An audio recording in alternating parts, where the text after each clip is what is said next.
Assalamualaikum warahmatullahi wabarakatuh. Perkenalkan, nama saya Bita Jalin Sabrina. Perkenalkan, nama saya Bisara Karen Fitriya. Perkenalkan, nama saya Rizkia Mahmud Putri. Perkenalkan, nama saya Muhammad Yandra. Perkenalkan, nama saya Fendis Kirani Rahma. Di sini kami akan menceritakan tentang Daulah Turki Utsmani yang berisi sejarah berdirinya, masa kejayaan, masa kemunduran, karya, bangunan terkenal, ulama atau ilmuwan dengan karyanya. Nah, apa sih sejarah dari berdirinya tentang Daulah Turki Utsmani? Jadi, suku Kai merupakan nenek moyangnya Daulah Utsmaniyah yang selamat dan melarikan diri pada saat Genghis Khan dan pasukannya melakukan penyerangan. Suku Kai tersebut melakukan perjalanan ke Kyrgyzstan dan Azerbaijan. Di sana mereka menetap dan memulai kehidupan baru. Daulah Utsmani beberapa kali mengalami perpindahan ibu kota. Yang pertama Sopot pada 1299 sampai 1325 Masehi. Yang kedua Bursa 1325 sampai 1412 M. Selanjutnya Adrianopel 1414 sampai 1453 M. Dan Konstantinopel 1453 sampai 1922. Nah, masa awal berdirinya Daulah Utsmaniyah itu pada 1299 M terjadi penyerangan yang dilakukan pasukan Mongol dipimpin Genghis Khan. Namun digagalkan Utsman. Tidak lama kemudian Sultan Alauddin I meninggal dunia. Keadaan tersebut membuat Utsman Bey disertai dukungan rakyatnya menyatakan diri sebagai pemimpin penuh hingga lahir kerajaan Utsmani atau Daulah Utsmaniyah pada 27 Juni 1299 dengan Pura Bishar sebagai ibu kotanya. Beliau membangun persatuan suku Turki atas dasar Allah SWT sehingga diberi julukan Al-Besi. Beliau berhasil memperluas batas negara Turki hingga Kekaisaran Bizantium. Salah satu keberhasilan beliau adalah mampu membebaskan Byzantium, salah satu kota di tepi lain Marmara. Selanjutnya, Orkan berkuasa menerus posisi Utsman I, ayahnya. Salah satu upayanya adalah menjadikan Bursa sebagai ibu kota kerajaan yang tadinya berada di Pura Bishar, serta mengangkat Adri Alauddin menjadi Perdana Menteri. Selain itu juga membentuk Intisharia atau sejenis tentara khusus sehingga mampu menggabungkan daerah Turkiman. Nicaya tahun 1321, Nikomedia tahun 1337, Skutari tahun 1328 dan dulu Edremir. Selanjutnya, sepeninggal Orkan, kekuasaan pindah kepada putra keduanya, Utsman, yaitu Murad I. Pada masa ini, Daulah Utsmaniyah wilayahnya bertambah luas hingga di Asia Kecil dan Eropa. Perluasan wilayah kekuasaannya terus meluas hingga ke bagian utara Yunani, sehingga membuat para rajanya cemas dan melakukan penyerangan dan mengusir umat Islam dari Eropa. Upaya tersebut berhasil dikalahkan pasukan Murad I. Beliau meninggal sebagai syuhada pada pertengahan bulan Syaban 791 Masehi dan tumpuk kekuasaannya diberikan pada putranya, Bayezid I.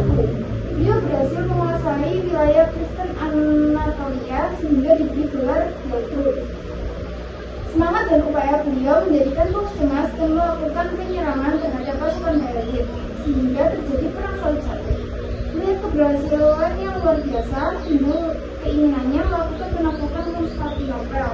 Namun keinginan tersebut diurungkan karena dia menghadapi Timur Leng, yaitu penguasa Islam Sunni keturunan Mongol sampai Turki dan mengalahkan Bayezid. Perselisihan antara kedua kubu dipicu oleh adanya desakan beberapa pemimpin di daerah Irak meminta bantuan Bayezid, adanya provokasi beberapa kerajaan Kristen untuk menyerang Bayezid, dan adanya kesamaan motivasi untuk melakukan perluasan wilayah. Nah, selanjutnya masa kebangkitan dan kejayaan Daulah Utsmaniyah itu gimana sih? Masa kebangkitan dan kejayaan Daulah Utsmaniyah ialah pasca kekalahannya melawan Timur Leng. Daulah Utsmaniyah sempat terpecah karena adu domba sehingga terjadi perebutan kekuasaan di antara anak keturunan Bayezid. Namun Muhammad I, putra bungsu Sultan Bayezid, berhasil mempersatukan kembali saudaranya dan menjadikan Daulah Utsmaniyah bangkit dan berjaya, melampaui kejayaan masa sebelumnya. Setelah berkuasa, Sultan Muhammad I mulai menyusun kekuatan melalui strategi menjalin hubungan diplomatik dengan penguasa Byzantium dan Venesia. bertujuan agar kedua negara tersebut tidak mengganggu keadaan dalam negeri Daulah Utsmaniyah yang sedang menyatukan kembali negaranya yang terpecah dan mengembalikan beberapa negara bagian yang dahulu dimerdekakan Timur Leng. Strategi ini berhasil mengembalikan citra dan kebangkitan Daulah Utsmaniyah. Sultan Muhammad I merupakan khalifah yang sangat mencintai Fuqaha, sehingga memindahkan ibu kota dari Adrianopel ke Busiro sebagai kota para Fuqaha. Pada usia 43 tahun, Sultan Muhammad I wafat dan digantikan oleh putranya Murad XI. Sultan Murad XI melanjutkan tradisi pemimpin sebelumnya, yakni perluasan wilayah dengan prioritas merangkul wilayah Albania, Asia Kecil, Falak dan Hongaria yang sebelumnya terlepas dari kekuasaan Daulah Utsmaniyah.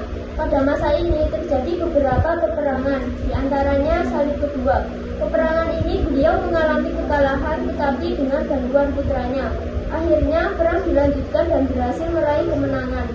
Situasi negara kembali normal, hingga ia menyerahkan kekuasaannya pada putranya Muhammad, yakni Muhammad Al-Fatih. Al-Fatih menerima mandat kekuasaan pada saat berusia 12 tahun. Kemudian saat 21 tahun, beliau sudah mampu menaklukkan Konstantinopel sehingga mendapat julukan Al-Fatih.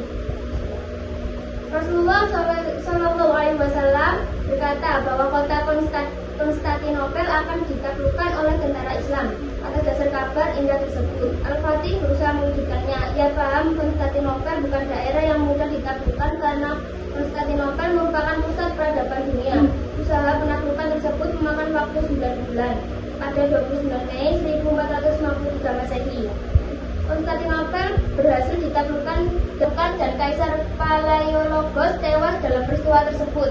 Setelah masuk di kota Konstantinopel, Al-Fatih memasuki gereja Hagia Sophia yang dijadikan sebagai tempat perlindungan para rohib, pendeta dan masyarakat. Dengan kemenangannya tersebut, Konstantinopel dijadikan sebagai ibu kota Turki Utsmani dan berubah namanya jadi Istanbul. Namun dikenal dengan nama Istanbul. Demikian juga gereja Hagia Sophia diubah menjadi masjid, dan di kota ini dibangun Topkapi, sebuah istana yang megah. Pada masa Bayazid XI, dia termasuk pemimpin yang lemah dan terjadi banyak kekacauan politik. Terjadi banyak perselisihan hingga akhirnya tahun 1918 Hijriah atau 1512 Masehi, Sultan Bayazid XI menyerahkan kekuasaannya pada Sultan Salim I. Dalam masa kekuasaannya yang singkat, beliau berhasil mempersiapkan Daulah Utsmaniyah dalam mencapai titik puncaknya, yakni pada masa Sulaiman Al-Qanuni. Putra sekaligus penerusnya, beliau seorang legislator ulum yang berupaya menyempurnakan undang-undang hukum Turki Utsmani, sehingga diberi julukan Al-Qanuni. Pada masa ini beliau berhasil membangun beberapa madrasah, asrama pelajar, katijah, istana, museum, dan lain sebagainya. Daulah Utsmaniyah telah menjadi kekuatan yang disegani dunia karena penaklukannya yang berhasil menguasai kota besar seperti Madinah, Yerusalem, Damaskus, Baghdad, dan sebagian besar Balkan, serta sebagian besar Afrika Utara. Dan keberhasilannya tersebut, pemerintahannya merupakan representasi puncak kejayaan Daulah Utsmani yang menjangkau sampai tiga benua. Selanjutnya, masa kemudian Daulah Utsmaniyah. Setelah Sulaiman Al-Qanuni meninggal dunia, Daulah Turki Utsmani mulai mengalami kemunduran yang signifikan. Daulah Utsmaniyah banyak kehilangan wilayahnya, banyak muncul pemberontakan, perebutan kekuasaan, dan krisis kepemimpinan. Sultan Salim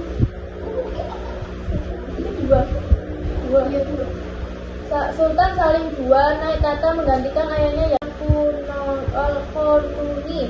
Beliau memiliki paragai yang kurang baik dan banyak menghabiskan uang negara untuk kepentingan pribadi.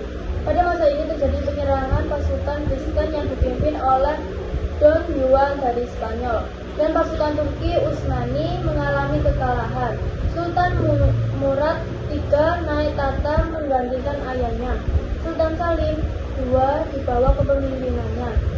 Daulah Utsmaniyah dapat merebut kembali Tunisia pada 1577, berhasil menguasai wilayah Tiflis di Laut Hitam dan digantikan Tabriz yang merupakan ibu kota Safawi. Pada tahun 1593 juga berhasil menduduki kota Bosnia.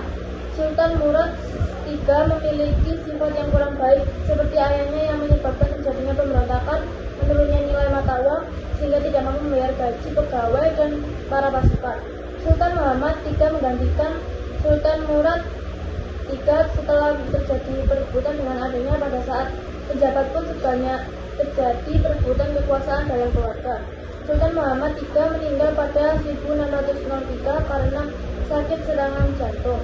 Sultan Ahmed I naik tahta menggantikan ayahnya pada usia 13 tahun dan meninggal pada usia 28 tahun. Beliau mewariskan bangunan yang masih dinikmati pada zaman sekarang, yakni Ahmed I Cami atau dikenal dengan New Moscow. Setelah Sultan Ahmed I meninggal, kepemimpinan diteruskan oleh Sultan Mustafa I. Hal ini pertama kali terjadi tumpuk kekuasaan tidak diteruskan putranya, tetapi digantikan oleh adik ketuanya yakni Sultan Mustafa I. Kondisi Sultan Mustafa yang labil tidak dapat menjalankan pemerintahan secara maksimal mengakibatkan kondisi ekonomi negara. Akhirnya beliau diturunkan secara paksa dan digantikan oleh Sultan Utsman I, putra Sultan Ahmed I. Setelah lama mengalami kemunduran, Daulah Utsmaniyah dilanda berbagai krisis baik pada bidang ekonomi, politik maupun militer. Hingga akhirnya Kesultanan Turki memasuki masa reformasi di bawah pemerintah Sultan Abdul Hamid II dan keturunannya, yang merupakan sultan terakhir sebelum Turki berubah namanya jadi Negara Republik pada 1924 Masehi dengan nama Republik Turki. Dari perjalanan sejarah Daulah Utsmaniyah, banyak pelajaran yang bisa kita ambil untuk diterapkan di kehidupan sehari-hari, antara lain semangat bekerja keras dan tidak mudah putus asa. Nah, selanjutnya nama ilmuwan dan karya yang dibangun yang terkenal itu apa aja? Ada Muhammad II atau Al-Fatih 855 hingga 884 Hijriah atau 1451 hingga 1481 Masehi, membuat benteng di Selat Bosporus untuk menutup akses bantuan ke Konstantinopel. Sultan Mehmed II, Istana Megah, Tetapi. Sulaiman I atau Al-Qanuni 927 hingga 924 Hijriah atau 1520 hingga 1566 Masehi. Yeni Khalid, Mosku, Madrasah, Asrama Pelajar, Takija, tempat memberi makan fakir miskin, Istana Museum. Ada Sultan Ahmed I 1603 hingga 1617 Masehi. Sultan Ahmed I Cami atau New Moscow.